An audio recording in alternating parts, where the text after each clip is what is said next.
उधर गोजरा का सबसे अहम तरीन समुद्री रोड मकामी इंतजामिया की तवज्जो का मुंतज़िर है। हुकूमत पंजाब की जानिब से ब्यूटिफिकेशन के लिए करोड़ों रुपए के फंड्स फराहम किए गए हैं, जो चंद सड़कों पर खर्च कर दिए गए। ताहम M3 और M4 मोटरवे को मिलाने वाली इस अहम सड़क को मुकम्मल तौर पर नज़रअंदाज कर दिया गया।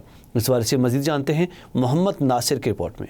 गोजरा मोटरवे M3 और M4 को मिलाने वाला अहम तरीन समुद्री रोड मकामी इंतजामिया की तवज्जो का मुंतज़िर। हुकूमत पंजाब की जानब से ब्यूटिफिकेशन के हवाले से करोड़ों रुपए के फंड फराहम किए गए, लेकिन मकामी इंतजामिया ने चंद रोड्स पर लगाकर समुद्री रोड को लावारस छोड़ दिया। ग्रीन बेल्ट भी शदीद खस्ताहाली का शिकार। अरसा दराज से ग्रीन बेल्ट पर पौधे भी न लगाए जा सके। ग्रीन बेल्ट के इर्द गिर्द लगाए गए ब्लॉक भी खराब होने लगे। समुद्री रोड फुटपाथ से भी महरूम। पैदल चलने वाले अफराद को शदीद मुश्किलात का सामना। किसी भी किस्म की टफ टाइल्स भी न लगाई जा सकी। शहर के चंद रोड्स पर ब्यूटिफिकेशन के वाले से खूबसूरती के लिए जदीद तरीन लाइट्स और इलेक्ट्रिक ग्लोब भी नस्ब किए गए, लेकिन इस रोड्स पर मकामी इंतजामिया की जानब से सौतेली माँ जैसा सलूक किया गया। शहरियों ने वज़ीर आला पंजाब और असिस्टेंट कमिश्नर और चीफ ऑफिसर गोजरा से फौरी नोटिस का मुतालबा कर दिया। समुद्री रोड्स को भी शहर के दूसरे रोड्स की तरह खूबसूरत बनाया जाए। शहरियों का इस हवाले से मजीद कहना था, ये गोरा शहर है, समुद्री रोड है, मोटरवे नाल रखती है। ਅਸੀਂ ਵੀ ਚਾਹੁੰਦੇ ਕਿ ਦੂਜੇ ਤਰ੍ਹਾਂ के खूबसूरती ਨੂੰ ਬਣਾਇਆ ਜਾਵੇ। ਇਹਦੇ ਪੌਦੇ ਲਾਏ ਜਾਣ।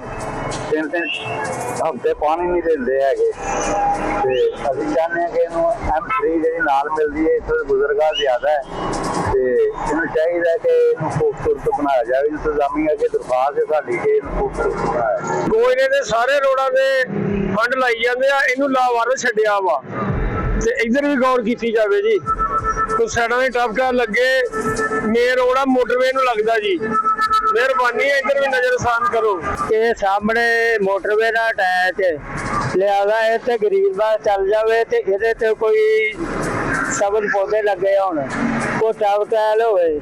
ਮਰੀਮ ਨਵਾਜ਼ ਅਗੇ ਸਾਡੀ ਅਪੀਲ ਹੈ ਵੀ ਜਿਸ ਤਰ੍ਹਾਂ ਟੋਬਾ ਰੋਡ ਤੇ ਜਾਂ ਝੰਗ ਰੋਡ ਆ, ਇਸੇ ਤਰ੍ਹਾਂ ਇਹ ਤੇ ਵੀ ਗ੍ਰੀਨ ਬੈਲਟ ਤੋਂ ਚੱਲੇ ਤੇ ਵੀ ਸਾਨੂੰ ਕੋਈ ਸਹੂਲਤ ਮੌਜੂਦ ਹੋਵੇ। ਸਾਡਾ ਸਮੁੰਦਰੀ ਰੋਡ ਜਿਹੜਾ ਬਹੁਤ ਖਰਾਬ ਹੋਇਆ ਵਾ, ਇਹਨੂੰ ਹੁਕੂਮਤ ਲਈ ਅਪੀਲ ਆ ਜਿਹਨੂੰ ਬਿਹਤਰ ਤੋਂ ਬਿਹਤਰ ਬਣਾਇਆ ਜਾਵੇ। ਇੱਥੇ ਦੇ ਜਿਹੜੇ ਪੌਦੇ ਆ ਉਹ ਸਾਰੇ ਖਰਾਬ ਹੋ ਗਿਆ।